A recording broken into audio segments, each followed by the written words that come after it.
సంచలనం సృష్టించిన ఎమ్మెల్యే కిడారి సర్వేశ్వరరావు మాజీ ఎమ్మెల్యే సివేరి సోమల ఎన్కౌంటర్ పథకం ప్రకారమే జరిగినట్టు ఇంటెలిజెన్స్ వర్గాలు అంచనాకి వచ్చాయి. దీనికి సంబంధించిన మరింత సమాచారం ఎన్కౌంటర్ జరిగిన లివిటిపుట్టు నుండి మా ప్రతినిధి రామచంద్రారావు అందిస్తారు. మాజీ ఎమ్మెల్యే సివేరి సోమ అలాగే ఎమ్మెల్యే కిడారి సర్వేశ్వరరావు హత్యలు పరిశీలిస్తే ఈ గ్రౌండ్ రిపోర్ట్లో స్పష్టమైన అంశాలు మనకి కనిపిస్తున్నాయి. ఒక పథకం ప్రకారమే మావోయిస్టులు వీరందరిని కూడా ఒక ఉచ్చులో బిగించి హత్య చేసినట్టు తెలుస్తుంది.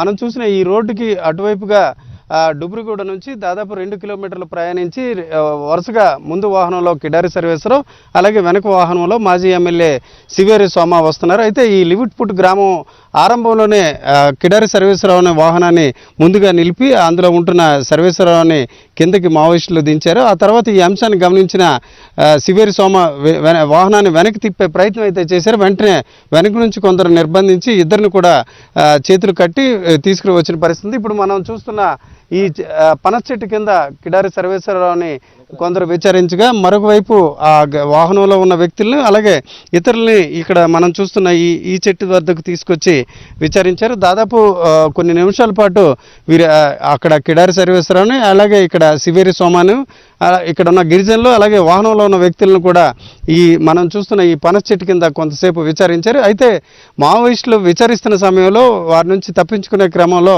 సివేరి సోమ ఈ రోడ్డు వైపుగా రావడంతో ఒకసారిగా కాల్పులకి మావోయిస్టులు తెగబడ్డారు. ఆ క్రమంలోనే ఇప్పుడు మనం చూస్తున్న ఈ శుద్ధముక్క అచ్చుల్లో ఉన్న ఈ ప్రదేశంలోనే సివేరి సోమాని ముందుగా కాల్చి మావోయిస్టులు చంపారు. ఆ మావోయిస్టులు సివేరి సోమాను చంపిన కొద్దిసేపట్ల తర్వాత కిడారి సర్వేశ్వరరావును కూడా ప్రశ్నల వర్షం కురిపించి చంపినట్టు తెలుస్తుంది.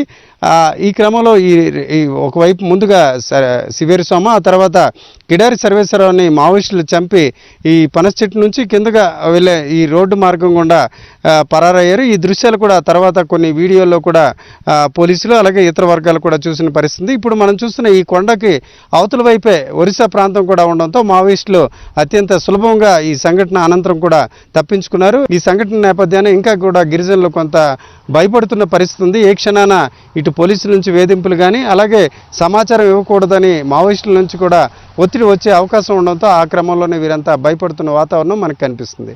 కెమెరా పర్సన్ శంకర్తో రామచంద్రరావు, సాక్షి టీవీ, లివిట్పుట్.